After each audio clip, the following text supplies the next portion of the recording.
La dernière fois qu'il a présidé un conseil des ministres, c'était en juillet 2009. En gros, il y va une fois par an. De qui s'agit-il? Le président du Sénat? Non. Attendez, il a Le présidé. président de l'Assemblée nationale? Non. Qu'il a présidé. Le Conseil des ministres. La dernière fois qu'il a présidé un conseil des ministres, c'était en juillet 2009. En gros, il n'y va qu'une fois par an. Le président du Conseil constitutionnel. Non. C'est à son Poutine. La dernière fois qu'il a présidé un conseil des ministres, c'était en juillet 2009. Il y va à peu près une fois par an. C'est en Angleterre? C'est pas en Angleterre. Aux C'est en États-Unis. C'est pas tous les pays africains. D'abord, c'est qui, je demande? Je ne demande pas Cameroun. Ouattara. Non. je demande pas le pays. Afrique du Nord? Non. Afrique du Centre. Oui. Moi, je sens que c'est l'Afrique du Ah, Sud. Kadhafi, Le plutôt. Kenya. Kadhafi? Non. C'est le Kenya. Plutôt de l'Ouest, on va dire. Alors, l'Ouest, Cameroun. Non, non. Pardon? Le Cameroun? Le Cameroun, alors, qui? Yannick Noah. Mais il est très connu pour qu'on en parle. Ben, parce qu'il est quand même président depuis 1982. Paul Biya, excellente réponse de Pierre Lescure.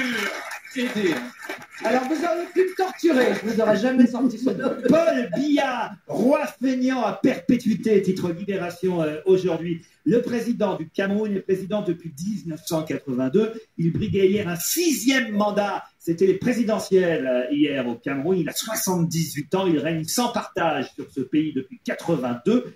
Et en gros, il faut rien. Il faut rien, mais il est réélu parce qu'il arrive à foutre la merde entre toute l'opposition camerounaise. Voilà un peu ce qu'explique Fanny Pigeot dans Libé aujourd'hui. Alors, il vit soit dans son village natal de temps en temps au sud du Cameroun, mais surtout dans un hôtel à Genève. C'est affreux, ça. C'est plus tranquille. Voilà pourquoi il est très rarement au Conseil des ministres. La dernière fois qu'il y est allé au Conseil des ministres, je vous dis, c'était en juillet 2009.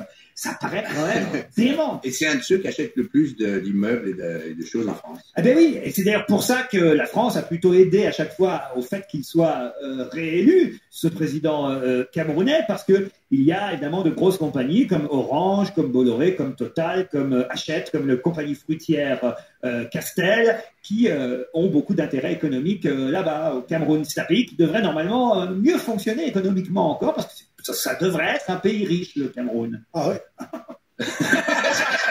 Merci pour votre commentaire, Pierre. Là, je dois dire, Ben alors, c'est mon avis depuis longtemps. vous ne connaissiez pas Monsieur Biya, alors.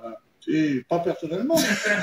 Il habite l'hôtel des Berges, lui. Moi, j'habite Mais c'est quand même depuis 82 qu'il est président de la République du Cameroun, quand même, Pierre. Oui, Enfin, en tant que journaliste. la capitale du Cameroun, Stevie. La capitale, il y a...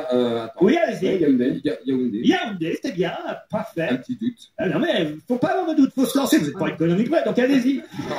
Surtout que c'était réussi, ça. Hein. Heureusement que Monsieur Lescure était là pour nous dire Monsieur Biya. Je crois pas qu'on l'aurait eu. Non, on non, l'aurait atteint. Ce qui est dingue, c'est que ce mec-là, il traîne dans les plus beaux quartiers du monde et que dans son pays, Ouais. il y a plein de problèmes, il n'y a pas beaucoup d'infrastructures, c'est sale, enfin, je parle